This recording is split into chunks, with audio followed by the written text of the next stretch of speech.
धियो यो नः प्रचोदयात्। ओम नमो भगवते वासुदेवाय। आदरणीय मित्रों को मेरा अभिवादन।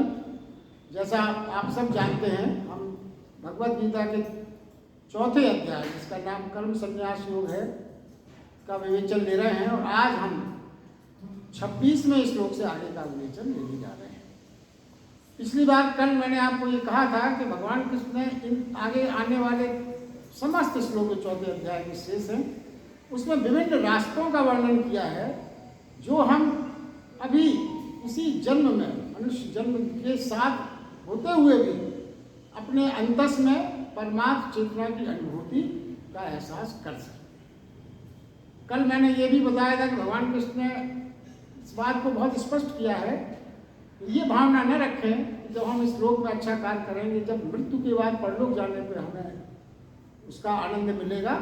लोक परलोक की दूरी बिल्कुल यही है कि आपका जो आप बाहर से जो दुनिया से जुड़े हैं वो लोक है, और भीतर की आपकी जो दुनिया है, बाहर की दुनिया में पदार्थों से आप जुड़ते हैं, संसारिक चीज़ों से जुड़ते हैं, और भीतर की दुनिया में जुड़ाव परमात्मा से होता है। लौकिक सुख है, लौकिक सुख जो हमें संसार से प्राप्त होते हैं, इसीलिए क्षणभंगुर हैं कि संसार के सारे पदार्थ क्षणभंगुर हैं, और आत्मा भीतर परमात्मा से जुड़ने से जो हमें आनंद प्राप्त होता है वो अविनाशी इसलिए है कि परमात्मा से जुड़ी हुई हर चीज़ अविनाशी है। इसलिए जो आनंद परमात्मा से जुड़ जाते हैं, निश्चित माने कि वो अनादि हैं, अनंत हैं और सदैव स्थायी हैं। तो क्यों ना हम ऐसे आनंद, और भगवान कृष्ण ने इन श्लोक में यही बताया है कि वो क्या क्या विधियां हैं। कोई एक विधि नहीं है। हम और आप हमेशा ये सोचते हैं कि बहुत ज़्यादा प्रार्थना, कंठों, साधना, समाधि में जाने से ही परमात्मा प्राप्त होगा। भगवान ने छोटे छोटे जो आप कार्य कर रहे हैं उन्हीं से और उन्हीं के माध्यम से, उनके द्वारा ही परम चेतना की अनुभूति को आप अंतस में प्राप्त कर सकते हैं। इसमें 2-3 विधियां कल बताई गई थी, हम आगे विधियां लेते हैं। 26वें श्लोक में भगवान कृष्ण ने इंद्रियों के संयम के बारे में बताया है कि जो व्यक्ति अपने इंद्रियों को संयम में ले लेता है वो भी परमात्मा को प्राप्त कर सकता है। अन्य साधनाओं की आवश्यकता उसको उतनी नहीं है। मगर अब इंद्रियों के संयम की बात जो है उसको यदि हम समझते हैं तो इस श्लोक में कृष्ण इंद्रियों की संयम की प्रक्रिया के बारे में बताते हैं, किस प्रकार ऐसा किया जा सकता है। इसमें 2 प्रकार की चेष्टाएं उन्होंने बताई हैं। 2 प्रकार की चेष्टाएं। तो पहली चेष्टा क्या है, कुछ प्राणी विषयों की तरफ इंद्रियों की यात्रा जो होती है उसको ही विदा कर देते हैं। विषयों की तरफ इंद्रियों की यात्रा को ही विदा कर देते हैं, यात्रा ही समाप्त कर देते हैं। यानी उनकी इंद्रियां विषयों की ओर दौड़ती ही नहीं। आज का जो विवेचन है बहुत सूक्ष्म है, इसलिए आप बहुत तन्मयता से और ध्यान से सुने। आपको बहुत आश्चर्य होगा कि इस तरह से आपने कभी ना सोचा होगा जो भगवान कृष्ण ने इस श्लोक में बताया। तो पहला क्या है, उन विषयों की ओर दौड़ती ही नहीं है इंद्रियां। यह सब संयम से ही मनुष्य कर पाता है। यानी इंद्रियां और विषय के बीच में जो सेतु बना है उसको तोड़ने की प्रक्रिया। अब देखिए, और दूसरा जो उन्होंने बताया, 2 प्रकार की वर्णन इस श्लोक में है। दूसरा, वे प्राणी जो भोगते रहते हैं हर प्रकार से संसारिक साधनों को, फिर भी लिप्त नहीं होते, भोगने के बाद भी लिप्त नहीं होते। ये दोनों प्रकार के प्राणी वस्तुतः यज्ञ में रत हैं। ये भगवान कृष्ण ने रिजल्ट बताया। अब मगर इसका विश्लेषण जब तक अपन नहीं समझेंगे तो वास्तविक चीज समझ में नहीं आती कि ये कहना क्या चाहिए।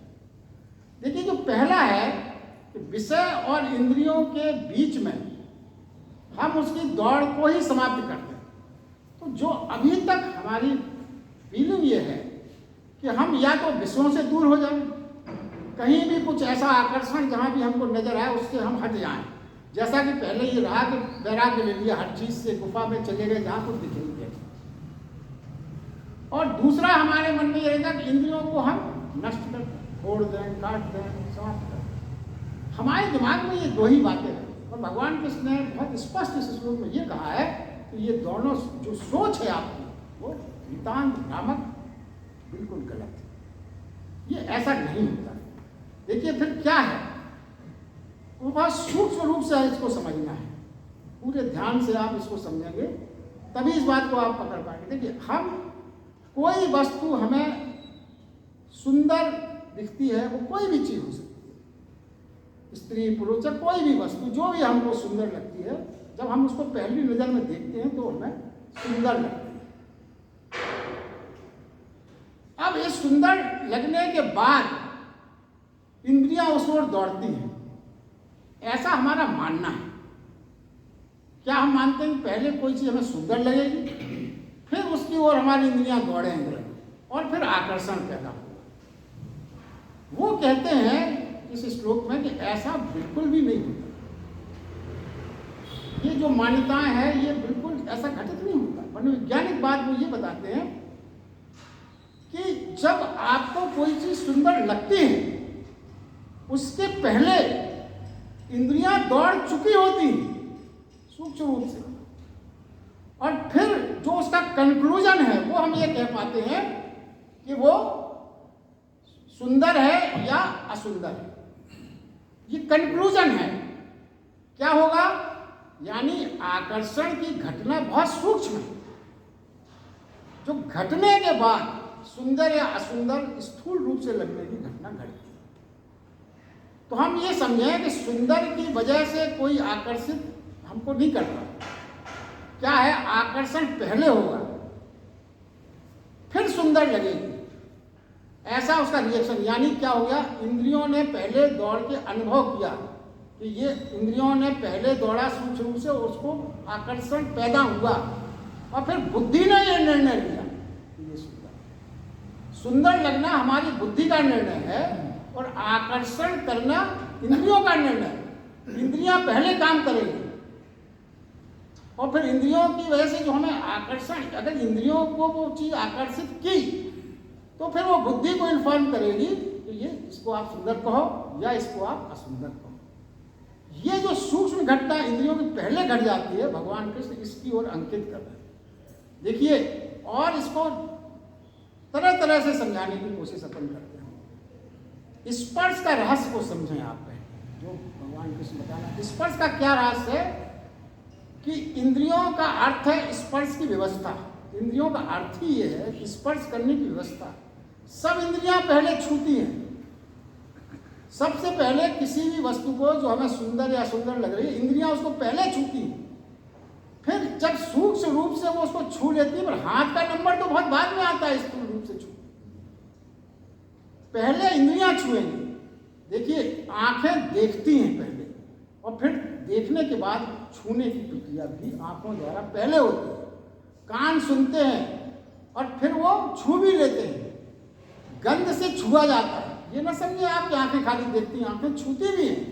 कान खाली सुनते नहीं है, कान छूते भी हैं। गंध खाली सूंघती पर नहीं है, गंध से भी छुआ जाता है। और इन सब के छूने की रेंज हाथ से बहुत ज्यादा है। ये बात यहाँ में समझने की है। इन इंद्रियों की छूने की रेंज बहुत ज्यादा है, हाथ की छूने की रेंज तो सीमित है। तो क्या है, यहां दूर से भी स्पर्श हो जाता है। इंद्रियां जो स्पर्श करेंगी, हाथ तो स्पर्श करेगा बहुत पास जब कोई चीज हो, मगर इंद्रियां जो स्पर्श करेंगी बहुत दूर भी हो तो भी अपन स्पर्श करते हैं, और बहुत निकट आने पर ही हाथ का स्पर्श होता है। ये बहुत सूक्ष्म चीज, जो अभी इसका क्यों ये सब वर्णन किया जाएगा ये आपको लास्ट में समझ में आएगा। तो इंद्रियों का छूना बहुत सूक्ष्म कार्य है, ये हमने समझा, और जिसका हमें पता भी नहीं चलता। मुख्य बात ये है, इंद्रियां कब कैसे छूती हैं ये हमको सूक्ष्म रूप से पता ही नहीं चलता। देखिए, अगर इसको आप थोड़े से उदाहरण से समझें, जैसे आप कहीं रोज सुबह घूमने जा रहे हैं और कोई एक व्यक्ति आपको जयराम जी की या गुड मॉर्निंग कुछ भी कहता है, तो क्या होता है, जैसे ही आपने उसकी गुड मॉर्निंग की ध्वनि सुनी, आप अंदर से प्रफुल्लित हो जाते, आपको सुन के अच्छा लगता है। और फिर मान लीजिए एक दिन वो आपके सामने से निकल गया और उसने आपसे गुड मॉर्निंग नहीं कहा, और ऐसा मुंह करके चला गया। जो व्यक्ति रोज गुड मॉर्निंग करता हो, अगर एक दिन उसने गुड मॉर्निंग नहीं कहा तो आपकी इंद्रियों पर फिर उसका असर होगा और आप अंदर अंदर थोड़े से उत्तेजित हो जाएंगे। क्या बात है। फिर देखिए, यदि आप मान लीजिए 1 महीने में कहीं बाहर चले जाते और फिर आप घूमने निकलते हो, वही व्यक्ति आपको फिर मिलता है और फिर वो खाली आपसे गुड मॉर्निंग कहता है, आपकी इंद्रियां फिर ये कहेंगी कि 1 महीने में नहीं मिला, इसने एक बात ये नहीं कहा कि 1 महीने से कहा था। ये जो घटनाएं सूक्ष्म रूप से घट रही हैं, इस पर हम और आपको का विचार जाता तो है, मगर हो क्या रहा है अंदर अंदर, क्या रिएक्शंस हो रहे हैं, इसको हम नहीं समझ पाते। जैसे व्यक्तियों को इंद्रिय की विषय तक जाने में रोकना है। देखिए विशेष चिंतन इसमें क्या है कि जिस व्यक्ति को इंद्रियों को विषय तक जाने को रोकना है, उसे इस सूक्ष्म व्यवस्था के प्रति जागरूक रहना पड़ेगा। जिस व्यक्ति को इंद्रियों को विषय तक जाने में रोकना है, आप ये चाहते हो कि आपकी जो इंद्रियां हैं वो विषय तक न जाए, ये आपकी इच्छा। यही तो पहला पॉइंट था कि क्या भगवान ने कहा था कि जो व्यक्ति अपनी इंद्रियों को विषय तक जाने से रोक पाता है, तो क्या है, इसको रोक पाने का जो मेथड है वो इतना सूक्ष्म है कि उसको समझना होगा। जिस व्यक्ति को इंद्रियों को विषय तक जाने से रोकना, उससे पहले उसे सूक्ष्म व्यवस्था के प्रति जागरूक होना पड़ेगा। सूक्ष्म व्यवस्था क्या है? जो इंद्रियों का आकर्षण सूक्ष्म घट गया, जो आपको पता नहीं चला, उसके प्रति आपको अपनी जागरूकता बढ़ाना पड़ेगी, समझना पड़ेगा उसको। क्योंकि इंद्रियों का स्पर्श, क्योंकि इंद्रियों का स्पर्श इतना शीघ्र होता है कि हमें पता ही नहीं चलता। ये मुख्य बात है समझने की। अब इस रहस्य को समझें कि इंद्रियां दो काम कर रही हैं। अब देखिए कैसे इसको दूर किया जाए, ये तो आपको पॉइंट आउट हुआ। इंद्रियां दो काम कर रही हैं। पहला काम क्या है? स्पर्श का, जो अपन ने पहले घटित किया। दूसरा काम इंद्रिय क्या कर रही? देखने का। पहले इसको बहुत स्पष्टतः आपको होना चाहिए, इन दोनों में फर्क क्या है। इस फर्क को यदि हम समझ लें, इन दोनों में फर्क है, क्या है, मगर ये सहज भाव से दोनों काम हमको एक से लगते हैं। स्पर्श और देखना दोनों काम हमको इतनी सहजता से घटे जाते हैं कि हमको लगता है कि इसमें कोई फर्क ही नहीं है, मगर बड़ा फर्क है। क्या फर्क है इसको समझें। देखिए अगर आपने देखा मात्र, स्पर्श से बचे, तो क्या होगा, फिर आपको लौट के देखना नहीं पड़ेगा। यदि आपने मात्र देखा है और आप थोड़े आगे बढ़ गए, तो लौट के देखने, पलट के देखने की आपकी इच्छा नहीं होगी, स्मृति नहीं बनेगी। कल फिर दिखे ऐसी कोई आकांक्षा मन में नहीं बनेगी यदि आपने सिर्फ देखा है। बड़ी सूक्ष्म बात है। अगर आपने मात्र देखा है तो आपको पलटकर देखने की इच्छा नहीं होगी, स्मृति में वो चीज नहीं बनेगी, और कल फिर ये मुझे दिख जाए ऐसी आकांक्षा आपके मन में नहीं होगी। और यदि आपने साथ में स्पर्श भी किया है, देखने के साथ स्पर्श भी किया है, तो क्या होगा, लौटकर बार बार देखने की इच्छा होगी और स्मृति भी बनेगी।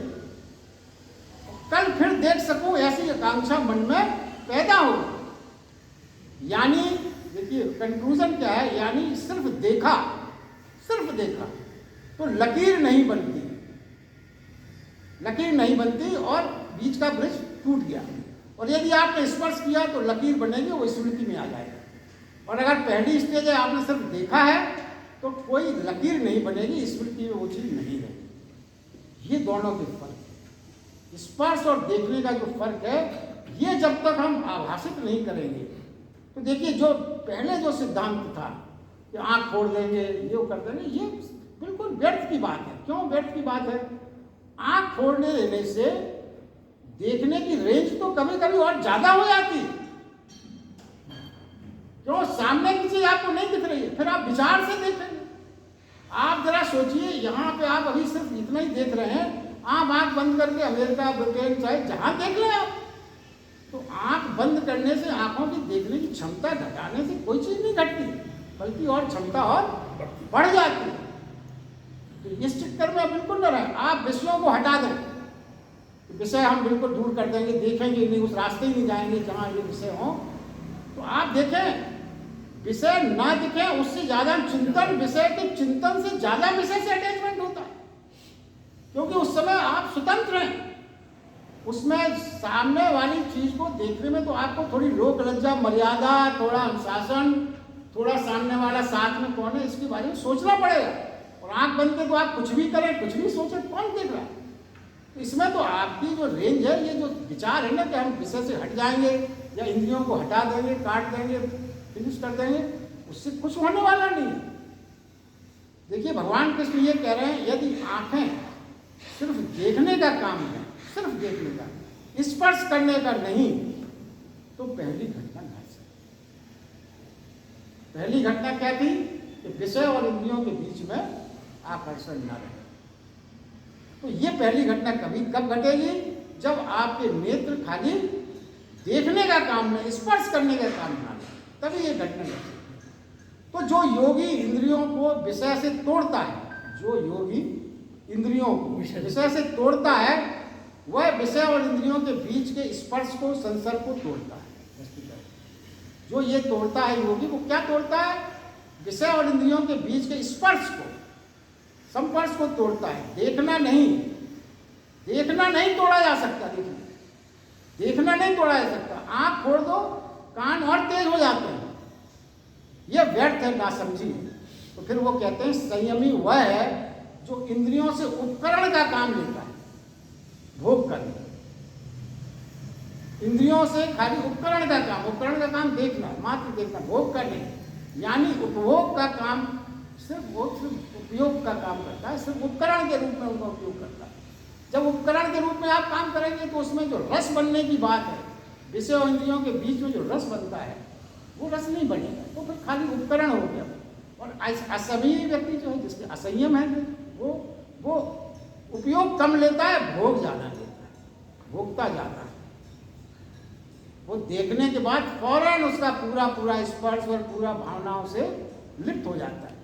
तो देखिए, भोग जो है बंधन है और उपयोग बंधन नहीं है, ये हमें समझना होगा। अब ये समझें कि अब देखिए यहाँ पे कभी कभी और भ्रम एक हो जाता है कि संयम का अर्थ, जो भ्रम है उसको समझना होगा। संयम का अर्थ दमन से हम कभी कभी समझते हैं। दमन करना और संयम करने में बड़ा फर्क, इसको भी हमें समझना होगा। क्या है दमन? क्या है? कोई भी सुंदर चीज दिखी या कोई भी ऐसा चित्र दिखा या कोई भी ऐसे मोहल्ले, तो यहाँ मत जाना, वहाँ मत जाना, ये मत देखना, वो मत देखना, ये दमन है। ये दमन करना कहलाएगा। तो क्या होगा? हम क्या है, ये मत सुनो, ये मत करो, ये दूर रहो, इस तरह से हम इसको इसको हम संयम मानने लगते हैं भूलवश। मगर ये दमन फलित होगा, इससे संयम फलित नहीं होगा। तो दमन एक्चुअली क्या है? दमन भीतर उबलता हुआ असंयम है। आपके भीतर असंयम बना रहेगा, उबलता हुआ, और अपन समझते हैं कि हमने संयम पा लिया। देखिए, बहुत अपने डेली लाइफ में अपन हमेशा पता किया, यदि केतली में या कुकर में आप भाप बना रहे हैं, यदि उसमें सेफ्टी वाल्व ना हो भाप निकलने का, तो क्या होगा? फूट जाएगा। कुकर कभी कभी फूट इसीलिए आते हैं, सेफ्टी वाल्व मतलब भाप निकलने की क्रिया यदि बंद है तो अपन फूट जाए। इसी प्रकार है असंयम दमन यदि आपने किया तो दमन कभी कभी बड़ा विस्फोटक रूप ले लेता। इसलिए दमन से देखिए, और इसका अगर बहुत साधारण, बहुत ही जो आपके डेली लाइफ में आपने अनुभव किया, उसका एक उदाहरण से आपको बहुत चीज़, अगर आपके संबंध किसी से सिर्फ देखने के हैं, स्पर्श वाले नहीं है, तो दो मूलभूत फर्क क्या है कि जैसे आपने किसी से हाथ मिलाया, मात्र मिलाया, तो कुछ देर बाद आपके हाथों में, अब छोड़े ना आप हाथ को, हाथ में पसीना आने लगे, आपको पसीना महसूस होगा, ऊब आने लगे, तब ये हमारा हाथ छोड़े भाई। उस समय आपको कोई अगर, और इसी का दूसरा रूप यदि दिखे, दो फिर प्रेमी प्रेम का यदि एक दूसरे का हाथ पकड़ के बैठे, तो वो खाली हाथ नहीं मिला है, उसमें स्पर्श मिला है। स्पर्श मिला और उनको ऐसा लगेगा कि ये हाथ कभी ना छोड़े हम। पहले और दूसरे के हाथ पकड़ने की प्रक्रिया में अंतर समझे, बल्कि हाथ हमेशा पकड़े रहें, सुबह से शाम हो जाए हाथ छोड़ने की इच्छा नहीं होगी। और ऊब की जगह क्या होगा? गजल, गीत, संगीत इसका उत्पन्न हो जाए। आदमी इतना दूसरे उसमें आ जाएगा, कविता करने लगेगा, गजल गाने लगेगा। तो ये फर्क है दोनों चीज़। और यदि आप साधारण रूप से किसी से हाथ मिला रहे हैं, थोड़ी देर पसीना आ जाएगा, आप कहोगे चलो छोड़ो भाई, खत्म करो, हो गया हाथ मिलाना थोड़ी देर के, ये फर्क है, इसको हमें समझना होगा। तो फिर समझे विषयों तक इंद्रियों का रस द्रोहित हो जाता है। विषयों तक इंद्रियों का रस द्रोहित, उपयोग के लिए, भोग के लिए नहीं। ऐसा व्यक्ति ही संयमी होगा और प्रथम चरण को उपलब्ध हो जाएगा। ये इंद्रियों का जो संयम है वो ये है। अपन कभी कभी गलत समझते हैं। भगवान कृष्ण ने बड़े सूक्ष्म रूप से हर चीज को समझाने का अपने ऊपर करुणा से बताया। अब देखिए दूसरा चरण क्या है। दूसरा चरण है, इस प्रक्रिया में भगवान कृष्ण ये कहते हैं भोग करते रहो, छू भी लो, स्पर्श भी कर लो, और इंद्रियों के बिना तोड़े, बिना सब चीजें स्पर्श करती हुई ज्ञानी जन उससे बाहर हो सकता है, ज्ञानी बाहर हो जाता है। अब ये जो बात कही है कि आप भोगें भी, संसारिक हर प्रकार से भोग में लिप्त भी रहें और ज्ञानी भी हो जाए, इंद्रियों से मुक्त भी हो जाए विषय वासनाओं से, ये कैसे संभव? ये तो बड़ा असंभव लगता है। और ये प्रक्रिया बहुत सूक्ष्म है। और कई टीकाकारों ने बड़ा स्पष्ट लिखा कि संसार में 1-8% व्यक्ति इस स्थिति तक पहुंच पाता है। 99% योगी पहली जो स्टेज बताई गई उस तक पहुंच सकते हैं, मगर ये जो 1% ही इसमें पहुंच पाते हैं, बहुत कठिन है। क्यों कठिन है? समस्त भोगों, समस्त प्रकार के भोग करते हुए, स्पर्श करते हुए भी इंद्रियों और विषय के मध्य सेतु कैसे टूटेगा, कैसे होगा ये अब वो बताते हैं कि ये कैसे संभव है।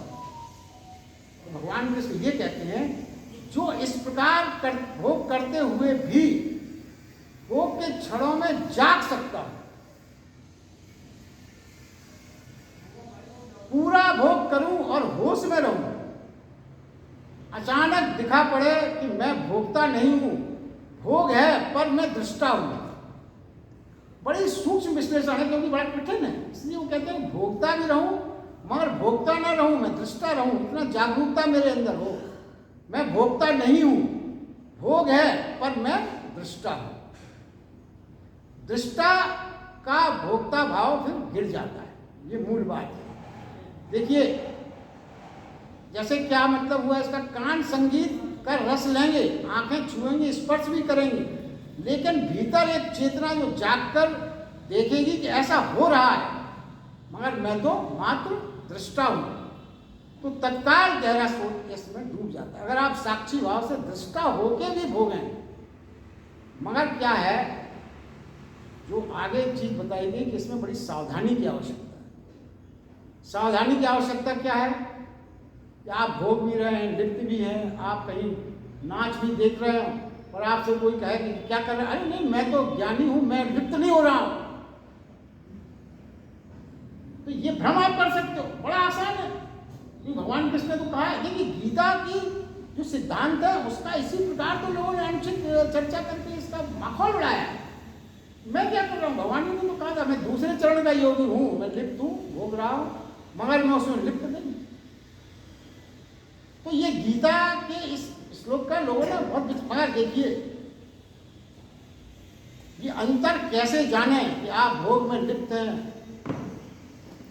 भोग भी रहे हैं, तो भी आप दृष्टा बन के जागरूक होकर साक्षी भाव से उसमें लिप्त नहीं हैं, तो विषयों से आप दूर हैं, और योगी भी हैं, ज्ञानी भी हैं, और ये सब भी हो रहा है। तो फिर इसका ये बताया गया साक्षी और दृष्टा की बात सिद्ध कैसे हो, क्योंकि आप तो बहुत भ्रम फैला सकते हैं कि नाच गाना देख रहे हैं और आपसे कहें कि ये क्या कर रहे हो, मैं तो दूसरे स्टेज का योगी हूँ, सब कर रहा हूँ, भोग भी रहा हूँ, लिप्त नहीं हूँ मैं।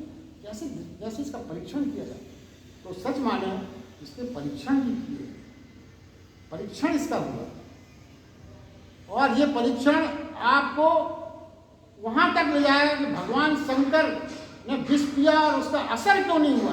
ये उस दृष्टि का परीक्षण है और उस दृष्टि का योग है। ये साधारण बात नहीं, इसलिए तो कहा कभी संसार में 1-8% लोग ही इस तरह का योगी बन पाए, इस श्रेणी के दूसरे चरण।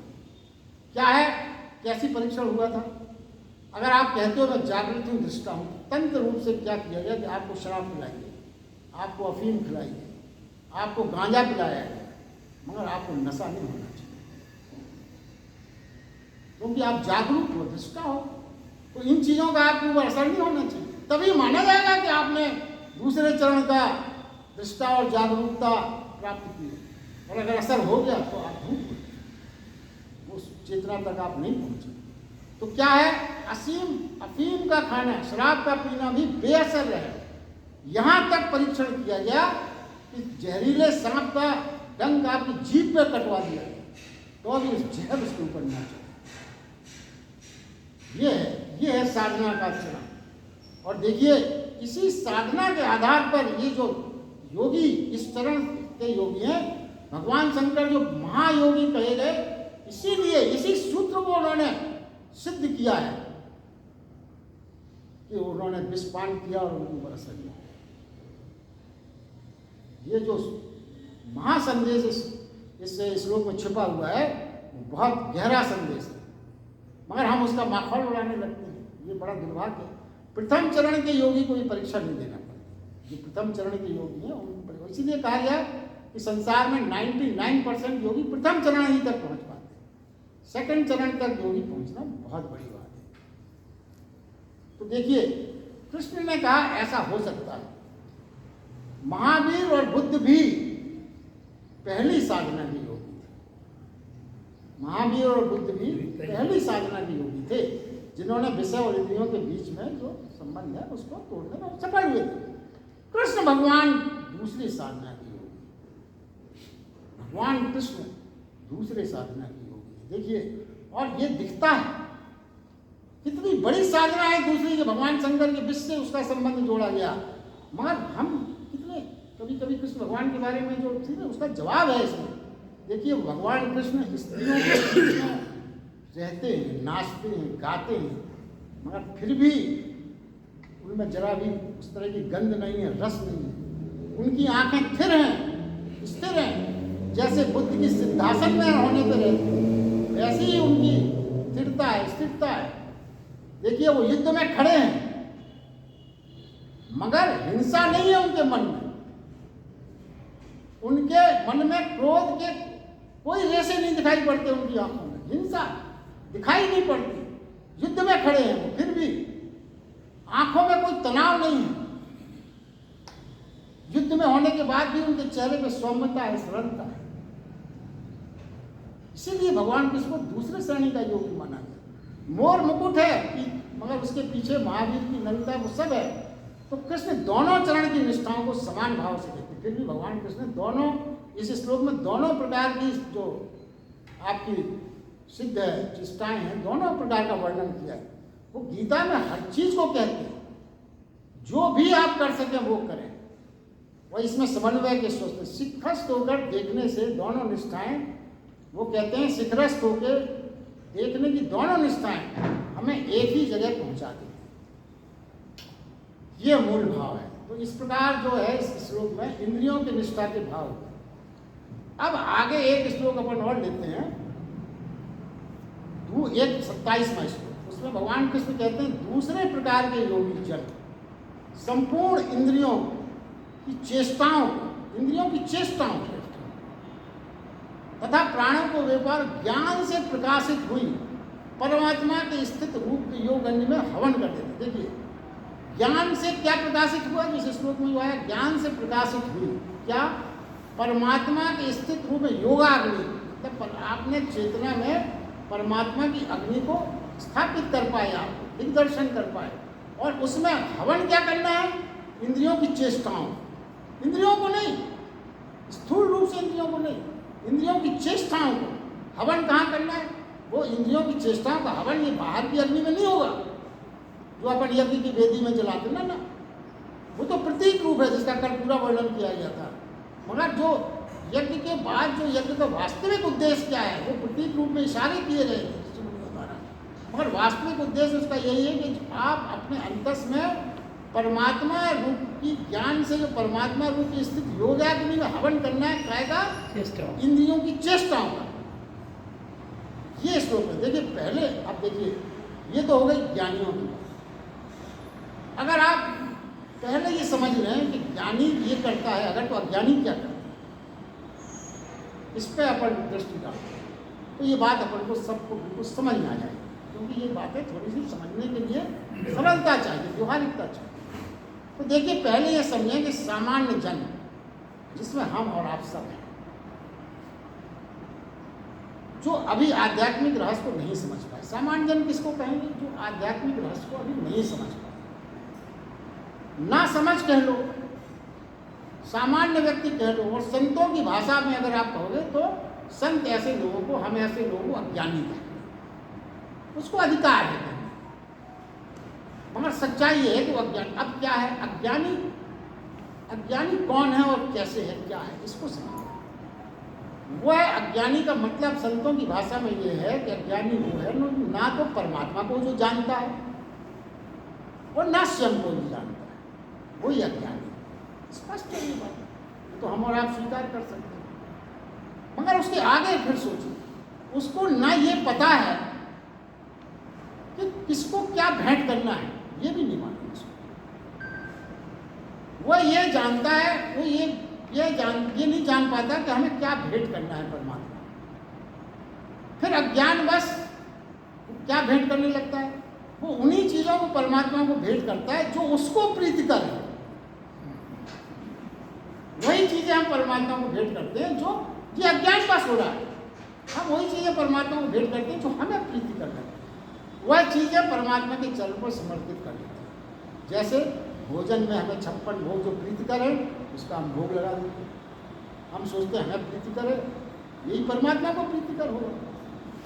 फूल हमें बड़े सुंदर लगते हैं, अच्छे दिखते हैं, फूल को परमात्मा के चरणों में चढ़ा देते। देखिए, गलत कुछ नहीं है, ये ना समझें, क्योंकि आप कम से कम प्रेम बस कर तो रहे हैं।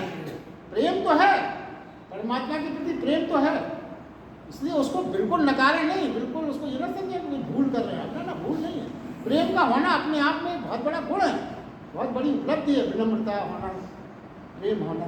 मगर उससे आपको कुछ मिलने वाला क्या है, ये सोचने की बात की जा रही है। परमात्मा के चरणों में समर्पित करता है वो। सोच ये है इसके पीछे कि जो उसे प्रीतिकर है वह उस परमात्मा को भी प्रीतिकर होगा।